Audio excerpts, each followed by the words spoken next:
नमस्कार. माझ्याकडे की नाही एक छान छोटी कैरी होती. म्हटलं चला कैरीची कोशिंबीर करूया. ह्याला आम्ही करमट असं म्हणतो. तर ही कोशिंबीर किंवा हे करमट म्हणजेच ताटाची डावी साईड लज्जतदार करण्याचा हा एक प्रकारच आहे. चटकदार लज्जतदार करमट. त्यासाठी कैरी छानपैकी धुवून घेतली आणि किसून घेतली. एक मध्यम आकाराचा कांदा बारीक चिरून घेतला. त्याच्यामध्ये चवीनुसार थोडी साखर घातली, हिंग घातला थोडा, लाल तिखट घातलं, कैरीचा किस घातला आणि चवीनुसार मीठ घातलं आणि छानपैकी मिक्स करून घेतलं. अगदी पटकन तयार होणारी ही रेसिपी. लज्जतदार चटकदार असं हे कैरीचं करमट जेवणाची लज्जत वाढवतं.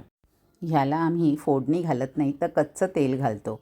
शेंगदाण्याच्या तेलाने लज्जत वाढते, पण माझ्याकडे रिफाईंड तेल होतं ते मी घातलं आणि कोथिंबीर भुरभुरवलेली आहे.